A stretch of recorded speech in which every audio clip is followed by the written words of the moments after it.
What we have been trying to do in the Crowley program is not just teach about international human rights law in class as an abstract matter, but integrate that with actual hands-on work in the field.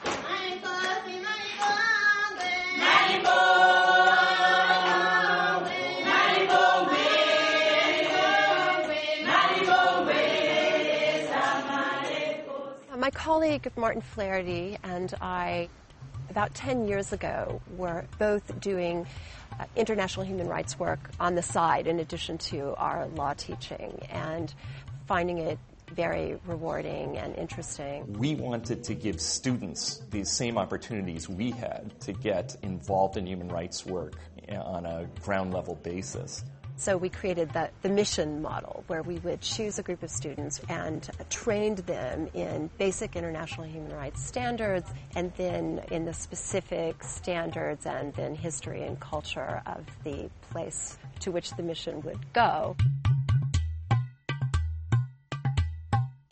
So for several months before we landed in Malawi, 9 students and 4 professors at Fordham Law School, including myself, have been preparing to do a project on the situation of women and AIDS in Malawi. We wanted to create a platform where we could hear from these women, we could try and understand what they were experiencing, and think of ways that some of those issues could be addressed.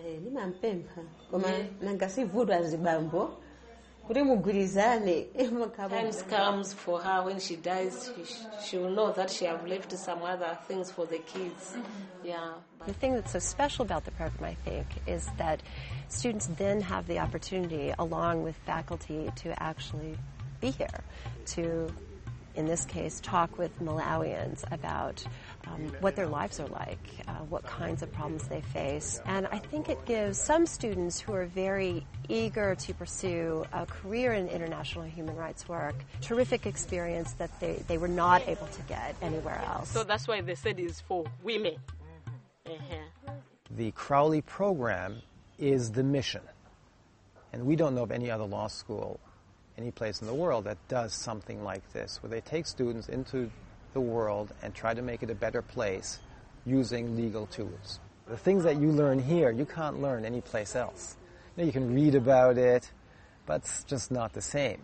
With my neighbors, with my family Every members. person I meet, they give me a new insight, and I learn something interesting and useful and eye-opening from them, just from a personal perspective. They just had experienced such radically different things than I had ever not only experienced, but like spoken with someone who had experienced. Like, this was things that we've read in textbooks and stuff like that. And to actually see it in person and come away with like a tangible experience with someone who is, I would say, the most radically different person from me on the planet was definitely changing and totally affected me, and I'll absolutely remember it.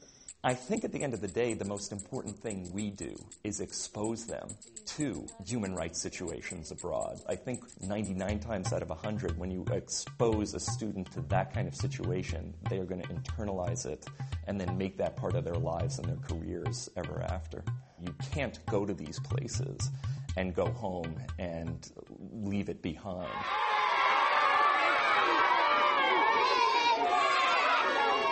To take this group of people who are all so wonderful and so intelligent and so enthusiastic, and to bring them here and to educate them in this way, and then to know that building on this experience they will do other good things in the world, is a huge benefit that I hadn't really thought about, but I think it's real. I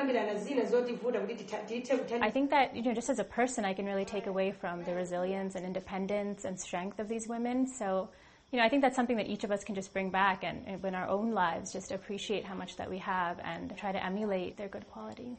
I'm very proud of what these students are doing. I'm really proud of Tracy and Martin, who had the idea of pulling all this together. I'm very happy that I was able to be a little part of it.